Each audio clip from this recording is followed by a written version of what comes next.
Their trips to Vegas just moments ago.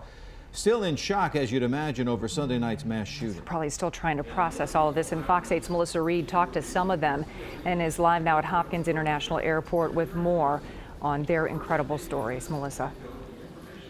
Hi there, Tracy. Their flight touched down just about 2 hours ago at 4:08, and you could feel just the emotion as well as the weariness and the relief for these passengers as they arrived here at baggage claim to pick up their luggage. A lot of them just sharing their stories of chaos of last night as they arrived here at Hopkins International Airport.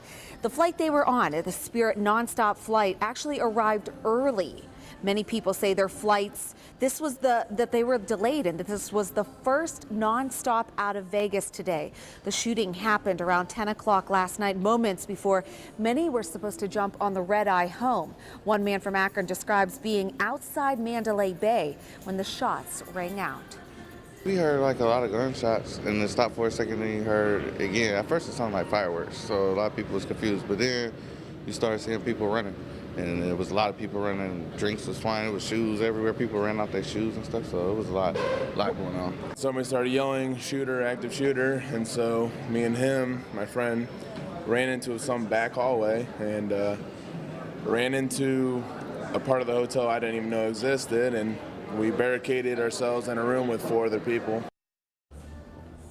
On the subject of airlines now, Allegiant Airlines, whose hometown is Las Vegas, tweeted out earlier today that if you or a family member were affected by what happened last night, to contact their customer service, and they will do their best to get you home. Lou and Tracy, one other flight is expected to come into Hopkins. It's about just after midnight tonight, leaving Las Vegas at 9 o'clock.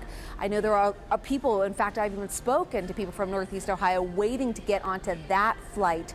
So hopefully safe travels for them, and our thoughts and prayers with everyone in Las Vegas. Well, absolutely, Melissa. You know, people come back from Vegas, these long weekends or week-long trip there. They're happy, they're joyful, they can't wait to go back, except for these people who are just exhausted and very, very sad.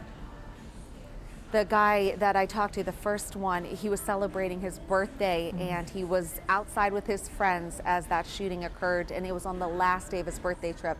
He said it was just unthinkable and he will never forget what happened there. Just awful. All right, Melissa, thank you. And be sure to stay